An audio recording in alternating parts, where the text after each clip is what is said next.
So we have our burritos right here, and we are going to put them over here in this hole. So.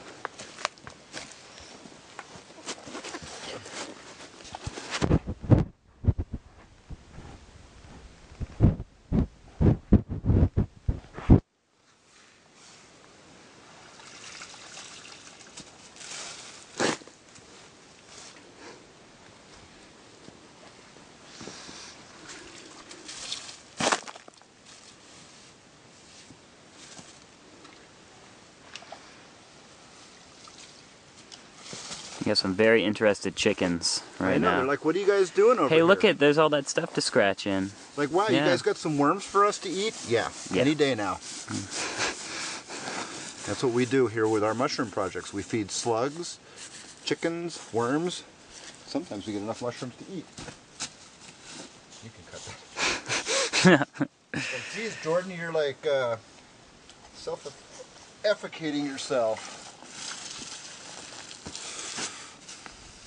Once this colonizes here, thin-barked hardwood rounds such as maple, alder, birch, elm, freshly cut up to 3 weeks old, can be placed right on top, and they will colonize from the contact point. So what's a round, technically? A log round is when you take a longer length and you cut it into sections.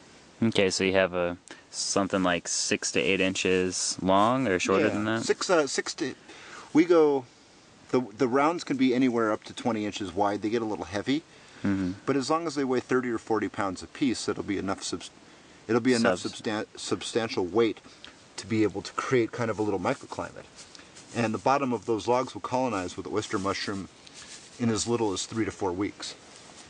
When we do the right work at the right time, which is right now, the end of March, beginning of April, they colonize quicker and they take advantage of the variable spring weather, which mushrooms love. It's like their cue to come in and...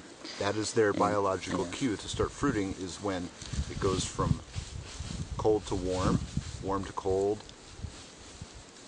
dry to wet, wet to really wet.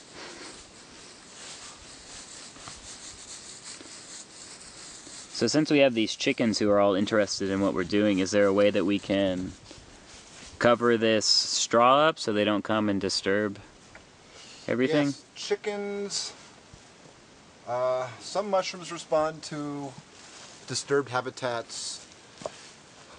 When we're purposely planting the beds, chickens can actually, they can interrupt that colonization process. So what we put over this to keep the chickens from scratching in it and looking for worms, which there certainly be, is we could put a big piece of cardboard or a tarp with weight.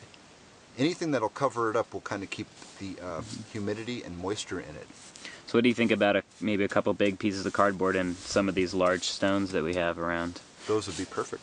All right.